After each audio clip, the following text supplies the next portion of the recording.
அரசியல்வாதிகளை நாங்கள் தேடி பார்க்கின்ற பொழுது அண்மையில் தெரியும் பருத்தித்துறையில் இருந்து 4 பேர் கடலுக்கு சென்று 4 பேர் காணாமல் போய்விட்டார்.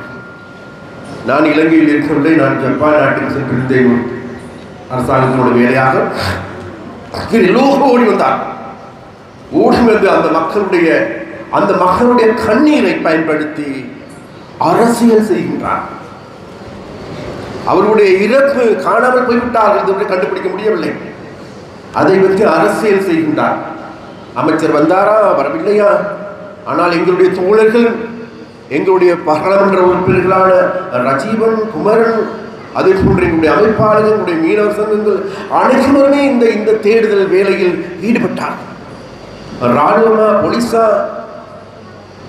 விமானப்படையா, நேவியா, எல்லோருமே இந்த செயல்பாடுகளில் ஈடுபட்டு இருக்கின்ற போது நாங்கள் எதுவுமே செய்யவில்லை என்கின்ற தோரணையில் அந்த மீனவ மக்களிடம் சென்று கூறுகின்ற ஒரு கேடுகட்ட அரசியலை நமது அரசியல்வாதிகள் செய்து கொண்டிருக்கிறார். ஒன்று அதே போன்றுதான் நாங்கள் சொல்லுகின்றோம்.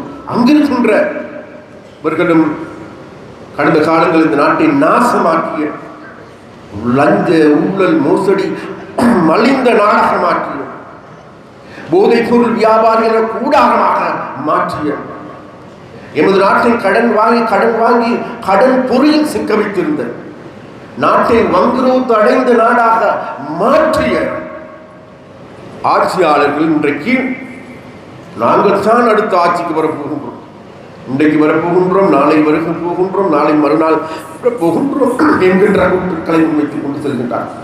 அதனால் நண்பர்களே, நாங்கள் கேட்டுக்கொள்வது வேறு எதுவுமல்ல, நாங்கள் தேசிய மக்கள் சக்தியால் நாங்கள் சொன்னோம், இந்த நாட்டில் ஒரு புதிய அரசியல் கலாச்சாரத்தை கொண்டு வருகின்றோம். புதிய அரசியல் கலாச்சாரத்தை உருவாக்கி. எல்லோருக்கும் வணக்கம். இந்த நிகழ்வுக்கு வருகை தந்திருக்கின்ற எங்களுடைய அமைச்சர் சரோஜா சாவித்ரி ராஜ் அவர்களே, அதே போன்று எங்களுடைய பாராளுமன்ற உறுப்பினர் பவானந்த ராஜா அவர்களே, அதே போன்று தோழர் தேவராஜா அவர்களே, அதே போன்று இங்கு மேடையில் அமர்ந்திருக்கின்ற எங்களுடைய சகோதர சகோதரிகளே, உங்கள் அனைவருக்கும் எனது காலை வணக்கத்தை தெரிவித்துக் கொண்டு, நான் பேசுவதற்கு இருக்கவில்லை, இருந்த போது கூட வந்ததற்காக 2 வார்த்தை பேசிட்டு போங்கன்னு கேட்டாங்க. அதனால வேண்டி ஒரு 2 வார்த்தைகளை பேசலாம்னு பார்க்கணும். உண்மையிலேயே இவ்வளவு நேரமாக நீங்கள் சரோஜாவுடைய உரையை செயல்படுத்தீங்க. அப்போ அந்த உரையில் இருந்து வெளிப்படுகின்ற ஒரு விடயம் தான் வேறு எதுவும் அல்ல. நாங்கள் இந்த கூட்டத்தை ஏற்பாடு செய்வதற்கான முக்கியமான காரணம் எதுவும் அல்ல. உங்களை எல்லோருக்குமே தெரியும், நீங்கள் எல்லாருமே கடந்த 2024ஆம் ஆண்டு செப்டம்பர் மாதம் தோழர் அனுர குமார் திசாநாயக் அவர்களை ஜனாதிபதியாகி இந்த செப்டம்பருக்கு 2 வருஷம் பூர்த்தியாகிறது. அப்படியாக இந்த 2 வருடத்தை நாங்கள் கொஞ்சம் திரும்பி பார்ப்போம். அப்போ 2 வருடத்திற்கு முன்னர் நாங்கள் எப்படி இருந்தோம், முன்னர் நாங்கள் என்ன சொன்னோம் என்பது தொடர்பாக மீளாய்வு செய்து கொள்ள வேண்டும். அப்போ அந்த மீளாய்வதை செய்வதை நோக்கமாக போனால் நாங்கள் இன்றைக்கு இங்கே மாத்திரமுள்ள நாடு தழுவிய ரீதியாக விசேடமாக எங்களுக்கு ஆதரவான பெண்களை அணிதிரட்டி, அதாவது பெண்கள் என்பது உண்மையிலேயே இன்றைக்கு எங்களுடைய சமூகத்தில் பெரிய பணியாற்றுகின்றவர்கள். அப்போ அந்த பெண்களுக்கு பல்வேறு சவால்கள் இருக்கின்றது. அப்போ இந்த சவால்களை வெற்றிக் கொள்வதற்கு வேறு எதுவும் அல்ல தீர்வு. நாங்கள் நினைக்கிறோம், நாங்கள் எல்லாமே அரசியல் ரீதியாக அமைப்பு ரீதியாக அணிதிரள்வதன் மூலமாகவே நாங்கள் எதிர்கொள்ளுகின்ற சவால்களை வெற்றி கொள்ள முடியும் என்று நான் பார்க்கிறோம். பிரச்சனைகளை எடுத்து பார்க்கின்ற பொழுது உண்மையிலே இன்றைக்கு யாழ்ப்பாணத்தில் எடுத்துக்கொண்டால் விசேடமாக அதுவும் யாழ் மாவட்டத்தை எடுத்து பார்க்கின்ற பொழுது பெண்கள் முகம் கொடுக்கின்ற பல்வேறு சவால்கள். அப்போ அந்த சவால்களில் பிரதானமான சவால் தான் இன்றைக்கு யாழ் மாவட்டத்தில் மாத்திரம் 28,000க்கு அதிகமான பெண்கள் தலைமையிலான குடும்பங்கள் இருக்கு. பெண்கள் தலைமையிலான குடும்பங்கள். அதே போன்று இன்றைக்கு நாங்கள் தேடி பார்க்கின்ற பொழுது இலங்கையில கூடுதலான வறுமையில இருக்கின்ற மாகாணம் என்று கேட்ட வேண்டுமல்ல, வட மாகாணம். கடந்த காலங்களில் நாங்கள் கடன் வாங்கிய கடனை திருப்பி செலுத்த முடியாது, தற்கொலை செய்து கொள்ளப்பட்ட பெண்கள் எங்க இருக்கின்றார்கள் என்றால் வேறுமல்ல, வன்னி மாவட்டத்தில் தான். அப்ப இன்றைக்கும் எங்களுடைய விதவைகள் இந்த யுத்தத்தின் காரணமாக விதவைகளானவர்கள் இன்றைக்கும் சொல்கின்றார்கள், படைகளுக்கு பிரதேசத்தில் மாத்திரம் 89,000க்கு அதிகமான பெண்கள் இருக்கிறார். அந்த பிரச்சனையும் எங்களுக்கு இருக்கு. அப்ப இந்த வகையான பிரச்சனைகள்லாம் இருக்கின்ற போது நாங்கள்லாம் எதிர்பார்க்காத ஒரு பேராபத்து எங்களை சூழ்ந்து கொண்டிருக்கிறது. அந்த நாட்டில் இருக்கின்ற போதை பொருள், போதை வஸ்து. அந்த போதை பொருளில் இருந்து, இந்த நச்சு போதையில இருந்து எங்களுடைய பிள்ளைகளை பாதுகாத்துக் கொள்ள வேண்டிய தேவைகள் எல்லாத்துக்கும் இருக்கு. அப்ப அந்த போதை பொருளுக்கு எதிரான போராட்டத்தில் கூடுதலான பங்களிப்பு செய்ய வேண்டியவர்கள் வேறு யாரும் அல்ல, பெண்களாகும். அந்த வகையில் அன்பர்களே, இன்றைக்கு உங்களுக்கு எல்லோருக்கும் தெரியும், நாங்கள் இன்றைக்கு இந்த போதைப் பொருளுக்கு எதிரான நடவடிக்கையில் ஆரம்பித்தோம். அது மிகவும் மோசமானது. அனுரத்தோடு சொல்ற மாதிரி நாங்கள் திறந்த கதவை திறந்து பார்த்தா வெளியில ஒரு கருப்பு உலகம் இருக்கின்றது. அந்த கருப்பு உலகம் தான் இது நாள் வரைக்கும் இந்த நாட்டில் இருந்த ஆட்சியாளர்களை, ஆட்சியை தீர்மானிக்கின்றது, இந்த நாட்டில் இருக்கின்ற பதவி உயர்வுகளை தீர்மானிக்கின்றது, அல்லது எல்லா இடங்களிலும் அந்த போதைப் பொருளுடைய ராஜாங்கம் இருக்கு. மற்ற அரசியல்வாதிகள் எல்லோரும் என்ன செய்தார்கள்? அந்த திறந்த கதவை எடுத்து மூடிவிட்டு அவர்களுக்கு சுதந்திரமாக செயல்பட இடமளித்தார்கள். இடமளித்ததனுடைய விளைவு தான் இன்றைக்கு முழு நாட்டிலும் இன்றைக்கு போதைப் பொருளால மூடிக்கொண்டிருக்கின்ற சூழல். அதனால் இந்த சூழலில் இருந்து எங்களுடைய சமூகத்தை, எங்களுடைய நாட்டை மீட்பதற்காக முழு நாடு ஒன்றாக என்ற தொழிற்பொருளின் கீழ் போதைக்கு எதிரான நடவடிக்கைகள் ஆரம்பித்திருக்கின்றோம். அந்த ஆரம்பித்த நடவடிக்கைகளுக்கு இன்றைக்கு ஒரு நேரத்தில் எனக்கு சொல்லுவாங்க, அதாவது விஷயமாக நம்மள சுன்னாக பிரதேசத்தில் இருக்கின்ற பெண்கள் எடுத்துக்கொண்டார் சொன்னார்கள். எனக்கு முறை தேர்தலுக்கு முன்ன சொன்னாங்க, அதாவது டியூஷன் முடித்து விட்டு எங்களுடைய பிள்ளைகள் தனியாக போக முடியாது, பிரச்சனை. ஐயா முடியுமா இருந்த இந்த காடையர்களிடம் இருந்து எங்களுடைய பிள்ளைகளை பாதுகாத்துள்ளார். இன்றைக்கு அங்கே இருக்கின்ற பெற்றோர்கள் சொல்லுகின்றார்கள், ஐயா இன்றைக்கு கொஞ்சம் நிம்மதியா இருக்குது. அந்த பிரதேசத்தில் நல்ல போலீஸ்காரர் ஒருத்தர் இருக்கிறார். போதைப் பொருள் வியாபாரிகள் முடிவுக்கு கொண்டு வந்திருக்கின்றீர்கள், இன்னமும் முடிவுக்கு கொண்டு வந்து கொண்டிருக்கின்றீர்கள், அதனால் நன்றின்னு சொல்றாங்க. அப்ப அந்த வகையில் நாங்கள் எடுத்து பார்க்கின்ற பொழுது எல்லா வகையிலும் இன்றைக்கு அவ்வாறான சவால்கள் பெண்கள் தான். அப்ப அதனால வேண்டிய இந்த பெண்கள் நாங்கள் இன்றைக்கு விஷயமாக இவ்வாறான கூட்டங்கள் மூலமாக எங்களோட சரோஜா சாவித்திரி போல்ராஜ் அவர்கள் கூறியது போன்று நாங்கள் பல்வேறு சவால்களில் இருந்து மீள வேண்டும். எங்களுடைய அரசாங்கத்தினுடைய நோக்கமே வேறு இந்த நாட்டில் வறுமையை ஒழிக்கின்ற வேலை திட்டம். அந்த வறுமை ஒழிக்கும் வேலை திட்டத்தின் மூலமாக இன்றைக்கு பிரஜா சக்தி என்கின்ற ஒவ்வொரு கிராம மட்டத்தில் இன்றைக்கு குழுக்களை அமைத்துக் கொண்டிருக்கின்றோம். அந்த குழுக்கள் மூலமாக அந்த பிரதேசத்தில் இருக்கின்ற வறுமை பின்தங்கிய நிலை எங்கு இருக்கின்றதோ அந்த நிலைமையிலிருந்து மீட்க வேண்டிய தேவை இருக்கின்றது. வறுமை கூடுதலாக எங்கே இருக்கின்றதோ அங்கு கல்வியில் பின்தங்கிய நிலைமையில் இருக்கிறார். கல்வியில் பின்தங்கிய நிலைமை எங்கே இருக்கின்றதோ அங்கு கூடுதலாக வறுமைக்குள்ளாகப்பட்டவர்கள் இருக்கின்றார்கள். இந்த வறுமையும் கல்வியும் இல்லாத இடங்கள் நாங்கள் தேடி பார்க்கின்ற பொழுது அங்கு தான் கலாச்சார ரீதியாக சீரழிவுக்குள்ளான போதைப் பொருள் அதிகரித்திருக்கின்ற, காடைத்தனம் அதிகரித்திருக்கின்ற, வாழ்விட்டு கும்பல் அதிகரித்திருக்கின்ற, ஏன்னா அவை இவ்வாறான செயற்பாடுகள் அவ்வாறான பிரதேசங்களே இடம்பெறுகின்றன.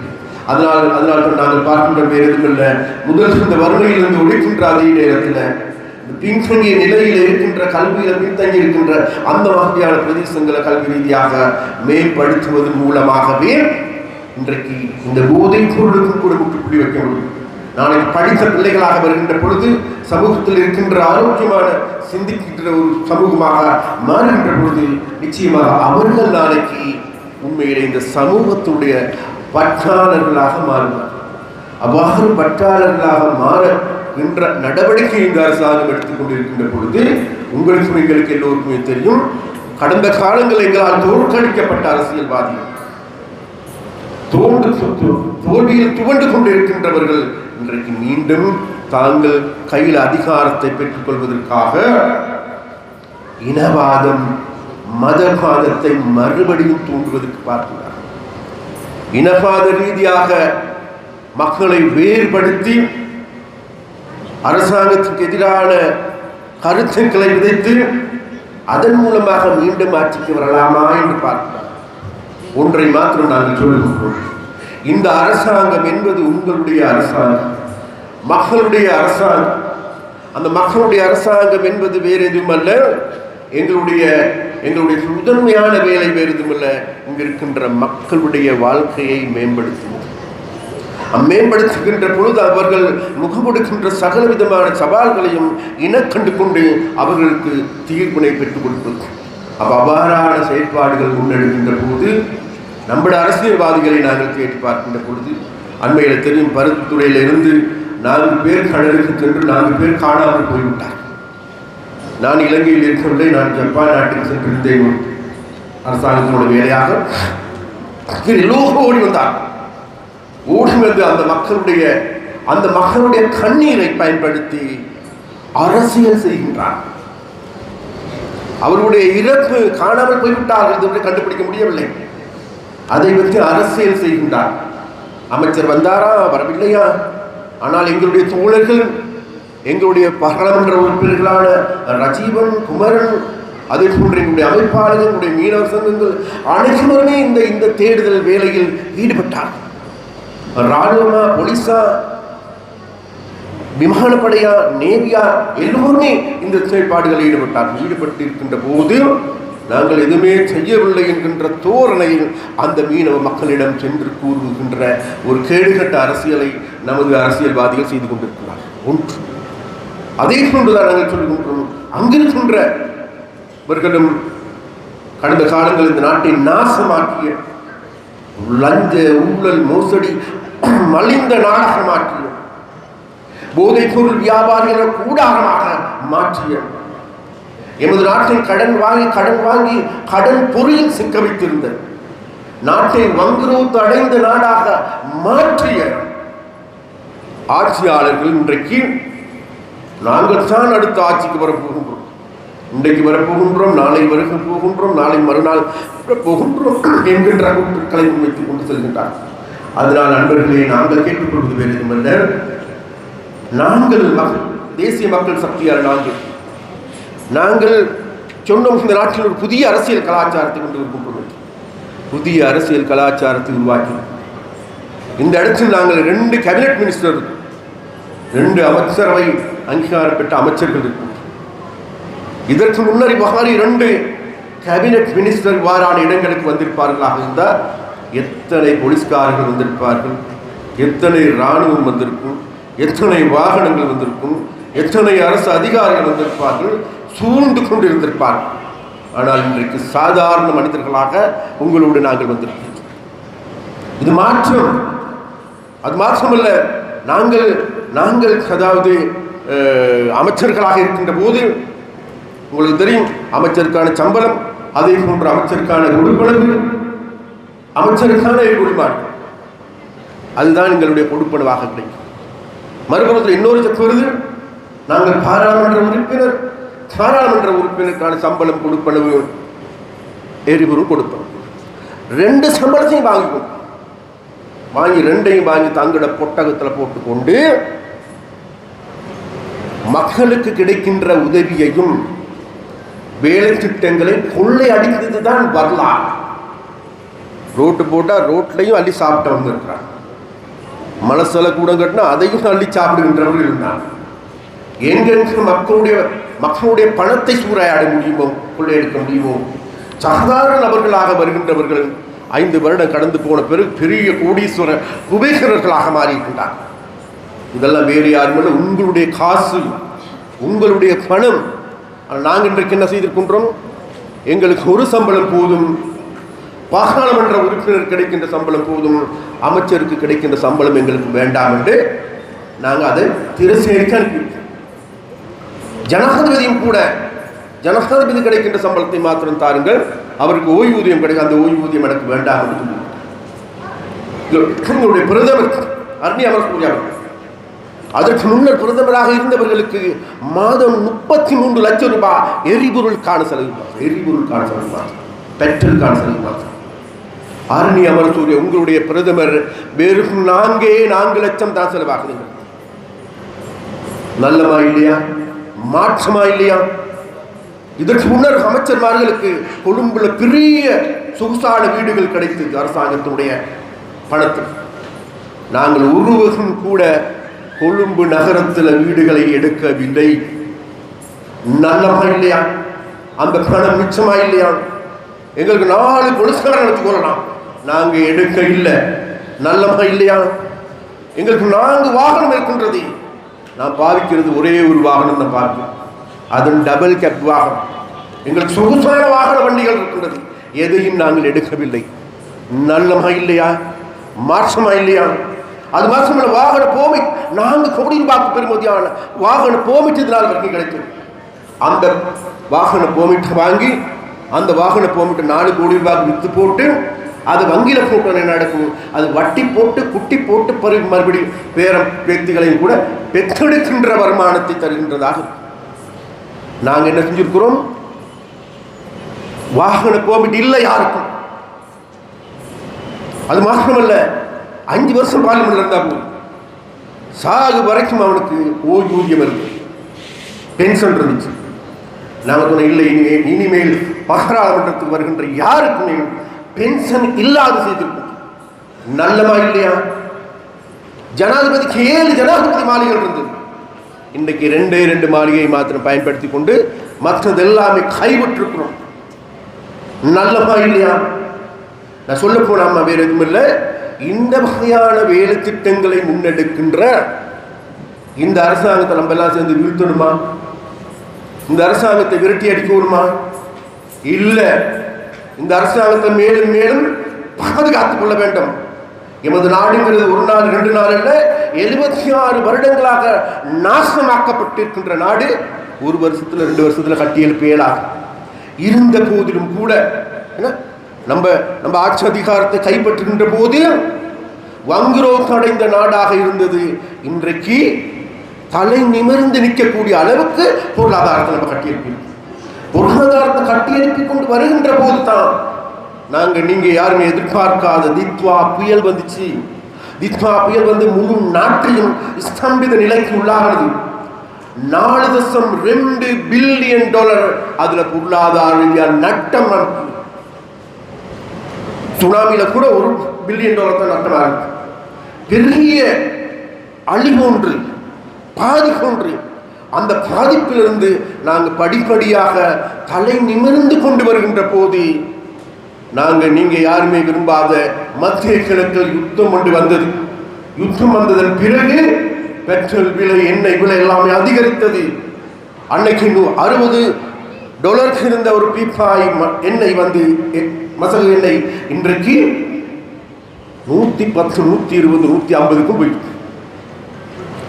பிப்ரவரி மாதம் வந்து நமக்கு எரிபொருள் இறக்குமதி செய்வதற்கு, எரிபொருள் கொண்டு வருவதற்கு, பெட்ரோல் டீசல் கொண்டு வருவதற்கு மாத்திரம் ஆன செலவு வந்து நமக்கு $98 மில்லியன். $98 மில்லியன்.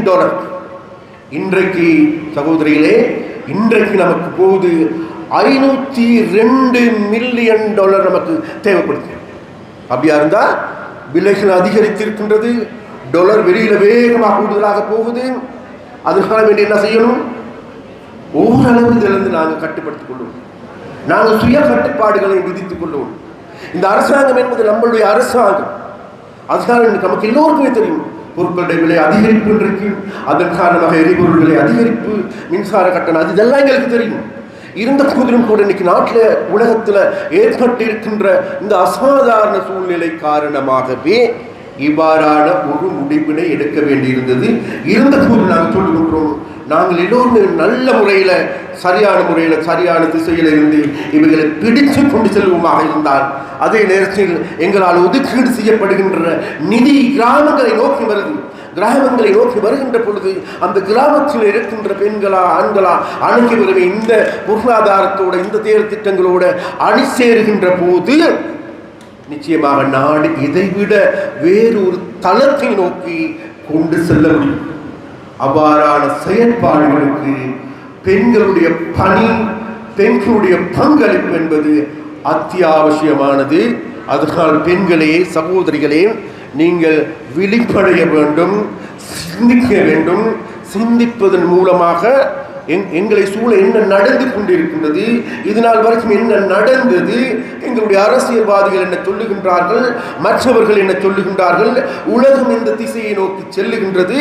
ஏன் என்றால் நான் சொல்லுகின்றேன், சரோஜா சொன்ன மாதிரி 152% வேறு யாரும் பெண்கள் பெண்கள் பெண்கள். அப்படி சொன்ன இந்த நாட்டினுடைய கண்கள் யார் என்றால் வேறு யாரும் அல்ல, பெண்கள். உழைப்பில் கூடுதலான பங்களிப்பை செய்கின்றவர்கள், வெளிநாட்டு வேலை வாய்ப்பா, கார்மெண்ட்ஸ் தொழிலா, தோட்ட தொழிலாளிகளா, ரப்பர் தோட்டத்திலா, தேயிலை தோட்டத்திலா கூடுதலாக வேலை செய்கின்றவர்கள் பெண்கள். கூடுதலாக இன்றைக்கு பல்கலைக்கழகங்களில் படிக்கின்றவர்கள் பெண்கள். கூடுதலாக இன்றைக்கு அரசு ஊழியர்களாக இருப்பவர்கள் பெண்கள்.